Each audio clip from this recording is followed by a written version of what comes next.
Okay, so green packets, our learning goal for today is to write equations to represent a situation. What we're going towards is solving systems of equations. That's what this whole chapter is about, where we will be having two equations and we'll come up with a solution. We'll come up with an X and a Y value. For today, our focus is going to be on reading some information and then writing just an equation to match it. So this is really a review from chapter 2, but this is going to come up a lot with our more complicated problems as we get further into the unit. So I just wanted to take a day and review this right now, give you guys the chance to practice this a little bit. So you guys remember this whole y equals mx plus b thing from chapter 2? Does that look familiar to you? And back in chapter 2, when we were making graphs, what was the significance of m? M stands for slope. Yes, slope. And B stands for y-intercepts. Yes. I don't know why I didn't. Well, there's already a y in here, so it would have been confusing to have another y, right? And I'm guessing they didn't use s because s looks like 5. Actually, I think they didn't use s because it wasn't in English. M probably stands for something in, I don't know, who would have done this? Descartes, French, maybe? All right, but when we're talking about a situation, there's another way we can think about M and B. When we're talking about a situation where there's actually something going on, M represents the change that's happening. And B would represent the starting value. So for today, I don't want you thinking mx plus b meaning slope and y-intercept. Yes, it is. But let's focus on m being the change. That's what the slope is, right? It tells us how much to change in our x and how much to change in our y. Rise over run. And today I want you to think of b as your start amount. And that's kind of what it is in our graphs too, right? It's where b is always where we start drawing our graph. It's the first point we draw. So as we go through these today, I want you thinking change and start. So for this first problem, I'm going to ask you to make yourself some notes about the start and the change. So please read the sentence and see if you can figure out what is the start and what is the change. And I'll warn you, one of these is a little bit tricky.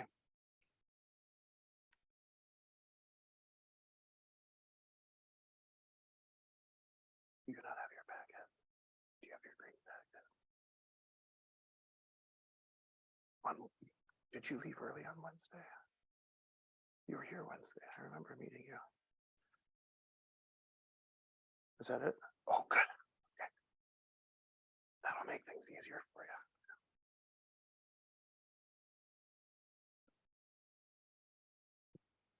My geometry ones were.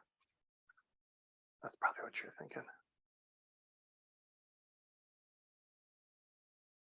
All right. What'd you come up with for start?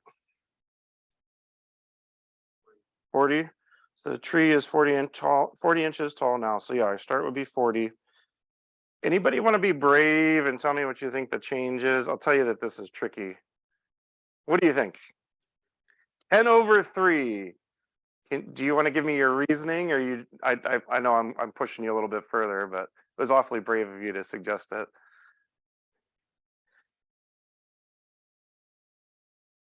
Because 10 inches every 3 years, so you go up 10 and over every 3. If you're growing 10 inches every 3 years, how many inches are you growing every year? How would you figure that out? You would divide, right? You would divide 10 by 3, agreed? So I think 10 over 3 is a wonderful guess. In fact, I don't think that was even a guess. You seem pretty certain of that. Awesome, thank you for that. So the change is 10 over 3. And I think it's a good idea when we're starting these problems, and we're only doing a few today, so we might as well take the time to do this, to label what we're looking at here in terms of units. So 40 was inches, 10 was inches, and 3 was years.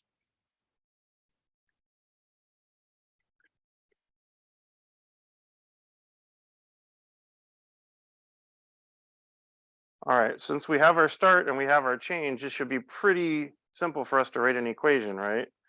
It's going to be y equals, we're going to have an x in there, and then we're going to have a number in front of the x, a coefficient in front of the x. We'll also have a number coming after the x. So the change we said was 10 over 3.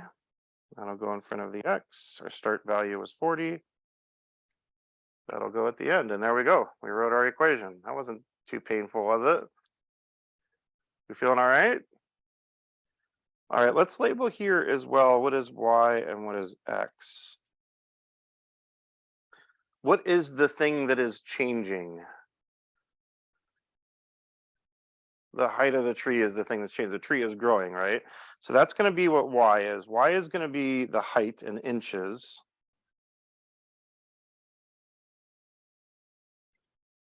And x is going to be number of years.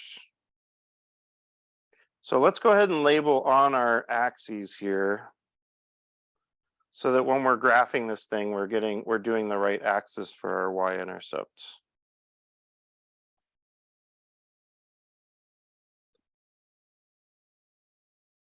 All right, now, when we graph these get a little bit tricky because notice that the scale is not going up by 1 on the y-axis. It's going up by what? It's going up by tens instead. So we got to be really careful when we do rise over run that we're not just counting tick marks, but we're thinking about how far it's actually going. So let's go into our y-intercept. We know our y-intercept's at 40. So we'll draw our first points on our graph at 40 on the y-axis. And when I do my slope to go up 10 and over 3, I have to think about if I'm going on the y-axis and going up 10, am I going to count up 10 tick marks? No. How many tick marks am I going to count up? Just one, because each of these tick marks is 10. So up 10, and then on the x-axis, we do have a tick mark every one. So I'm going up 10, so from 40 to 50, and then over 3 years gets me to 3. And then another up 10, so from 50 to 60, and then over 3, from 3, 4, 5, 6. And we keep doing that until we get to the edge of the graph. And if we've got a ruler and we want to use it, connect those, otherwise freehand them.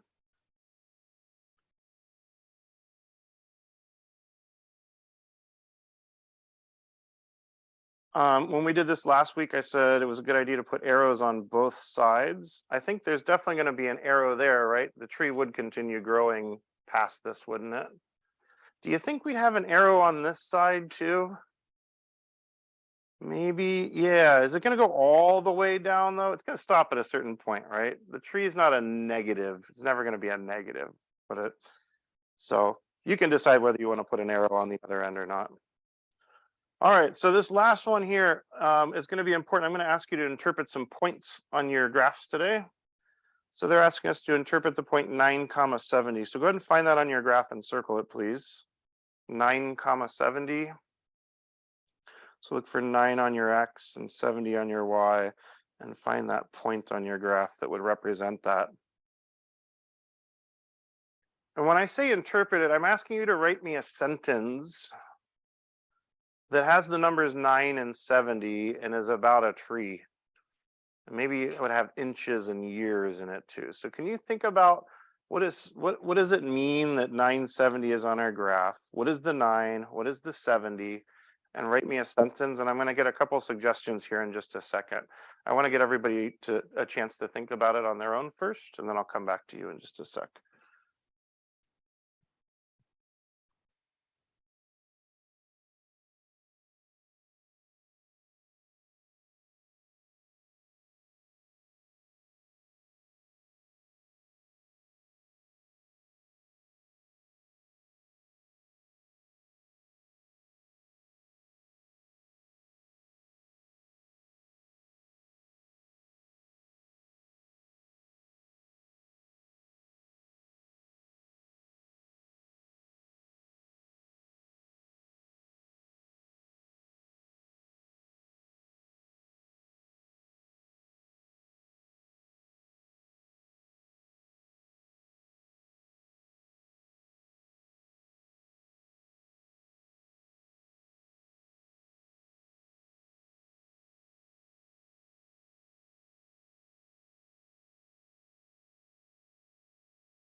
Okay, I'm looking for some suggestions here. Anybody want to be brave and read their, Demi, do you mind reading us your sentence? Oh, I like it. I'm gonna write this down. And then I'm gonna get some other ones. Was that the exact same words? Wow, okay. After 9 years, the tree is 70 inches tall. Okay. Did anybody have anything like slightly different wording? What did you have? Oh, I like that too. Did you guys hear that? It took the tree about 9 years to get to 70 inches tall. That's awesome. Well done. Same information, right? Okay. So I'm going to ask you guys to work through these next 2 points or next 2 problems. I want to talk really quickly about number 1 here, just about our start and our change. Could you please read through that sentence and jot down what you think your start and your change is for this? Again, this one has a little bit of a trick to it.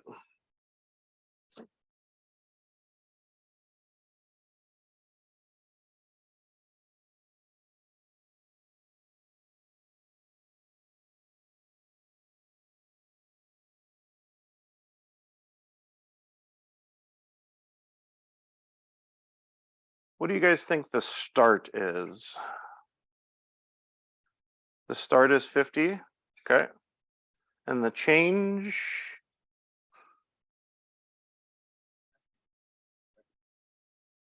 Oh, we have a different idea. So you think the start is 350?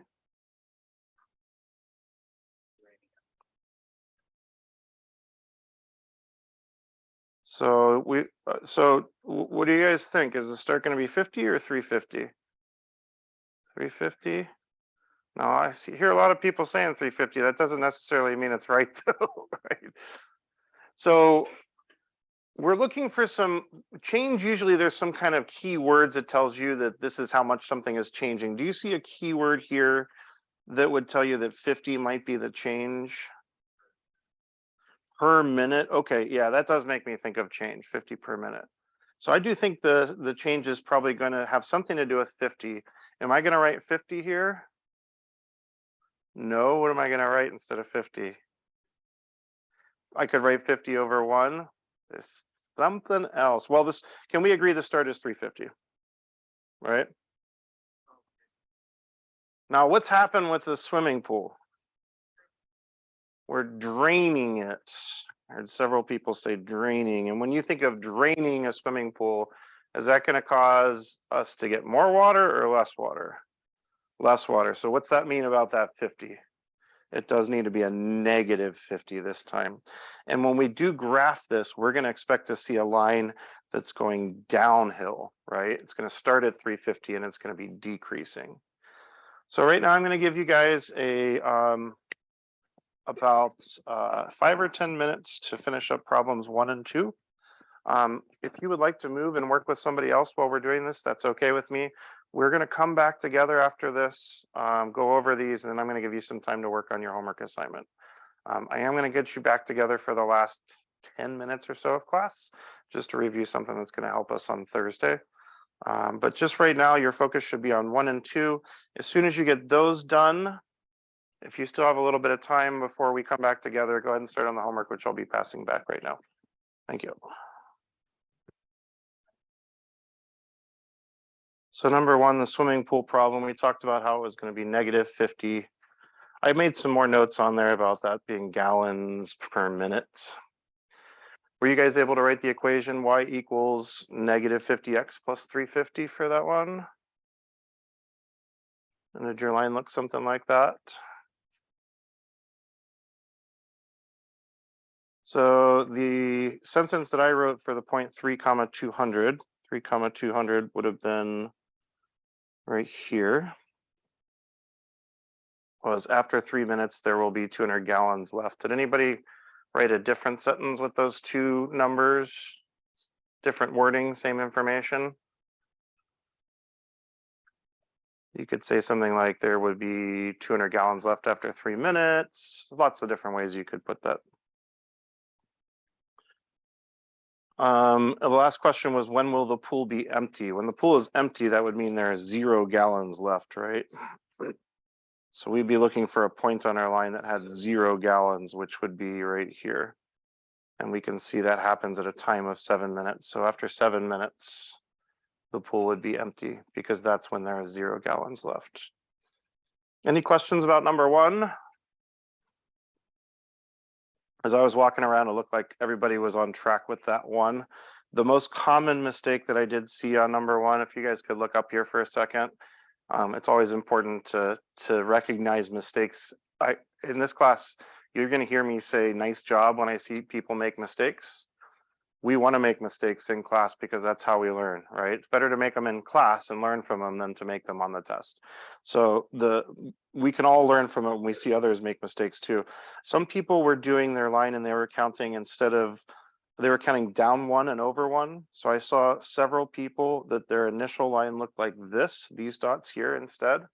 Do you see how that would be a really easy mistake to make if you weren't looking very carefully at the numbers on the y-axis here, right? So I saw more than a couple people make that mistake, and that's all right. It's all right. And then we fix it. And the lesson that we learn from it is we just got to look really carefully at the numbers. If I have to go down 50, and this is 350, this is 200, I actually need to go down 2 tick marks instead of just 1. All right. How many of you have heard the names Gia and Brewsty come up in your Algebra 1 class in the first semester? Has anybody heard those names come up? Are you familiar with Gia and Brewsty? Do you know who they are? If you ever saw Gia and Brewsty on a homework assignment or on a test or on the final exam, I think Gia and Brewsty were on our final exam. That was a Mr. Height problem. So Gia and Brewsty, I have a niece. She's now 11 years old. But when she was younger, when she was like 3, she had 2 imaginary friends named Gia and Brewsty. And so whenever I write word problems, I often use Gia and Brewsty as the names of the people. And then I send my niece the algebra word problems because she thinks it's hilarious that her imaginary friends are in high school math word problems. So anyways, that's the story of Gia and Brewsty. She's 11 now, so she still thinks it's kind of cool, but I think it's going to be probably 1 or 2 years before she starts getting annoyed with me putting her imaginary friends in word problems. So Gia's equation was kind of interesting because she started at 0, right? Isn't she the one that started at the starting line? So her y-intercept would have been 0. And you could write that as 2x plus 0, or you could just write it as 2x, right? The plus 0 isn't really doing anything. And I know that some of you like to put your slopes over 1 too. So if you wrote that as 2 over 1x plus 0 or 2 over 1x, that's great. Were you able to get Brewsty's equation, 3 over 4x plus 5?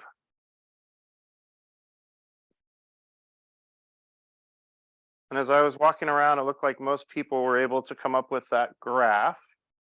And we've seen graphs like this. Remember when we did the big race back in chapter 2?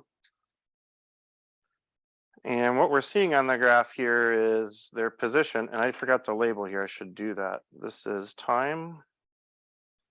And this is the position in meters.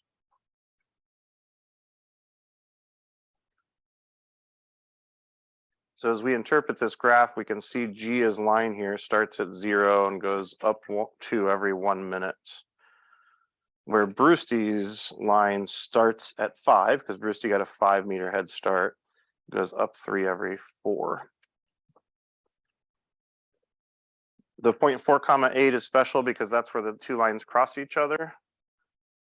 And it looks like Gia came from behind, right? Gia started further behind, so Gia would have passed Brewsty at that point. And when it asks who won, we're just looking at who finished earlier. If the finish meter was at 6, or if the finish line was at 16 meters, then Gia got there first after about 8 seconds. Brewsty came in a little bit later, looks like around 15-ish seconds. Question, yes?